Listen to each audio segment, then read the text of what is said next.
Foi. Motivation. Surpassement. Fortifiez votre intérieur avec le moment de foi.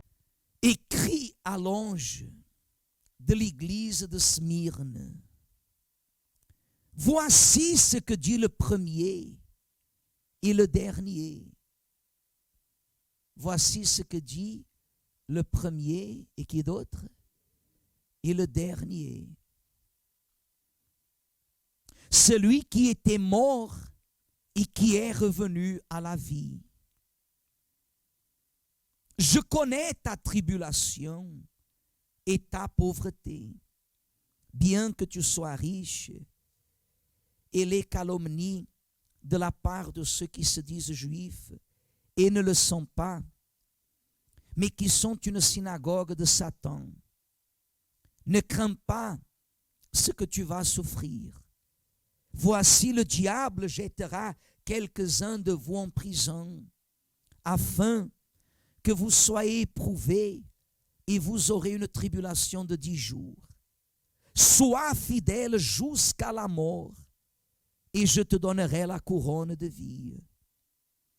Que celui qui a des oreilles entende ce que l'Esprit dit aux églises.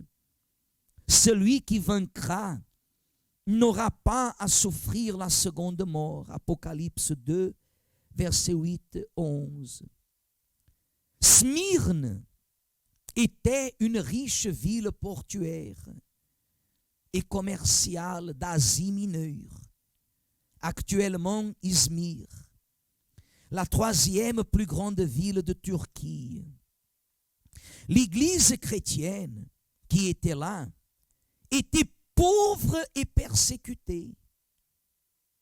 La souffrance par le martyre était une caractéristique de cette église. Si je me trompe dans la lecture, faites signe. En effet, son fondateur Polycarpe fut brûlé vif par les persécuteurs de Rome qui n'acceptaient pas le fait que les chrétiens servent le Seigneur Jésus au lieu de César. Des millions furent aussi martyrisés après lui. Et lorsque lui furent offertes la vie et la liberté, s'il maudissait le Seigneur Jésus, le vieux Polycarpe répondit: cela fait 86 ans que je sers le Seigneur et il ne m'a pas fait que du bien. Et il ne m'a fait, que du bien. Et il ne m'a fait que du bien. Que du bien. Comment pourrais-je maintenant le maudire? Lui qui est mon Seigneur et quoi d'autre? La persécution contre les chrétiens continua au fil des siècles. Des centaines de milliers de personnes, des millions estiment certains, furent tués en Europe durant la Sainte Inquisition entre le XIIIe et XIVe siècle. La mort, par torture de ceux qui n'adhéraient pas à l'Église de Rome fut officiellement abolie au XIXe siècle. Mais les persécutions contre la foi évangélique continuent de manière sournoise jusqu'à aujourd'hui.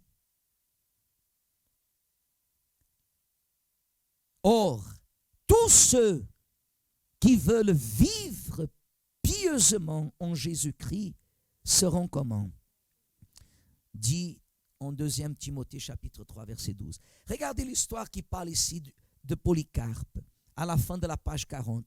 Lorsque lui furent offertes la vie et la liberté, s'il maudissait le Seigneur, le vieux Polycarpe répondit: cela fait 86 ans que je sers le Seigneur et il ne m'a fait que du bien.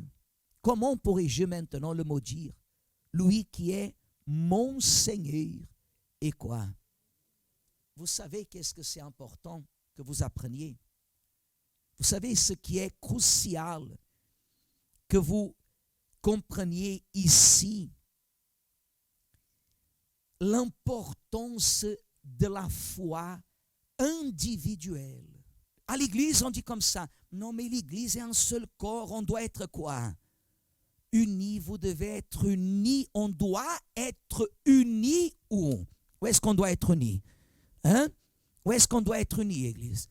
Dans la même foi, on doit être unis ici, sur l'autel, sur la parole qui vient de l'autel. Mais vous ne pouvez pas marcher selon l'idéologie des autres. Le salut, il est individuel. En ce qui concerne notre salut, nous passons tous par des épreuves et nous serons tous persécutés.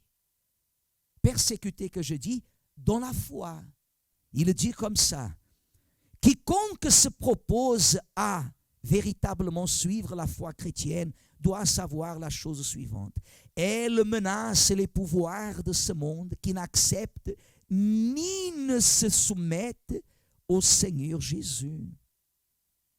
C'est pour cette raison que les véritables chrétiens seront toujours persécutés.